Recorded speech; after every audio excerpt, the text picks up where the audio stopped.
समझता हूँ कि इस मुल्क पाकिस्तान में मजदूरों को कोई तहफ़्फ़ुज़ हासिल नहीं है। जी मैं डूब डलवा रहा था, देख रहा पेट्रोल डाल रहे थे, 2-3 कस्टमर आए, इन्होंने आपस में मीटिंग की, ये बंद कर।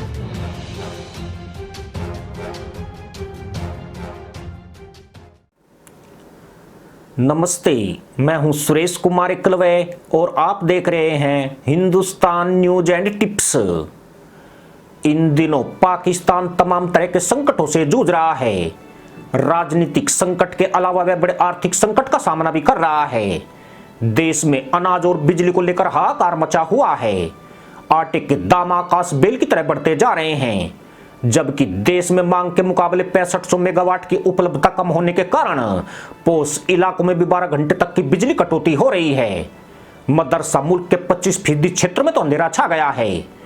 उधर नए नवेले प्रधानमंत्री शहबाज शरीफ कपड़े बेचकर आवाम का पेट भरने के दावे कर रहे हैं, पर दिक्कत यह है कि उनके कपड़ों का कोई खरीदार नहीं है। पिछले दिनों ही सरकार ने तेल और बिजली के दामों में बढ़ोतरी करके मदरसा पैदाइश को बाल नोचने पर बाध्य कर दिया था, लेकिन अब पेट्रोल और डीजल की किल्लत सरकार के लिए बड़ी मुसीबत बन गई है। आने वाले दिनों में यहां श्रीलंका जैसे हालात बन जाए तो बिल्कुल भी हैरानी नहीं होनी चाहिए। पाकिस्तान में इन दिनों कच्चे तेल के आयात के लिए फंड की भारी कमी हो गई है।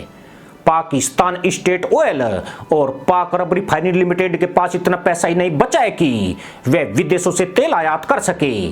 खास बात यह है कि तेल के दाम बढ़ने से पहले ही मदरसा मुल्क की चतुर मदरसा पैदाइश ने भर भर कर पेट्रोल डीजल खरीद लिया, जिसके बाद पाकिस्तान का तेल जो भंडार 7 दिन से घटकर सिर्फ 2 दिन का रह गया। एक अनुमान के मुताबिक पाकिस्तान के वाहन चालकों ने औसतन 8 लीटर तेल अधिक खरीदा है, जबकि निजी कंपनियों ने भी भारी मात्रा में तेल को स्टॉक किया है।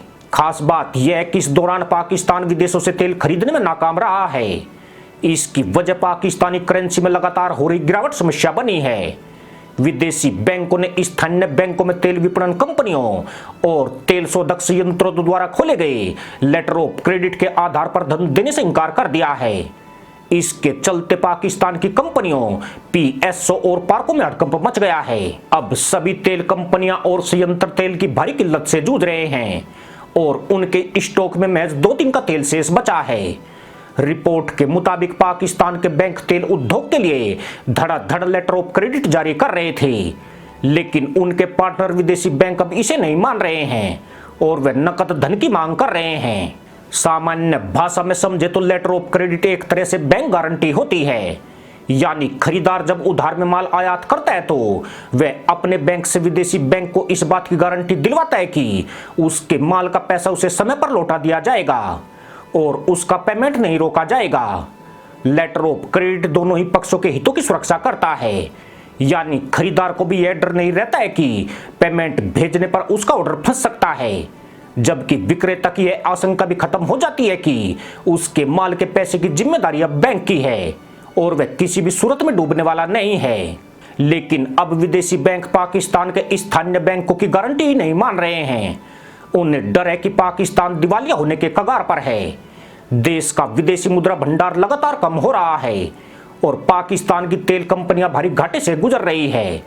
ऐसे में विदेशी बैंकों को यह डर भी सता रहा है कि अगर पाकिस्तान के हालात बिगड़े तो उन्हें अपनी जेब से विक्रेता को पेमेंट करना पड़ेगा। यानी पाकिस्तान के आर्थिक संकट के बाद यह विदेशी बैंक भी सचेत हो गए हैं।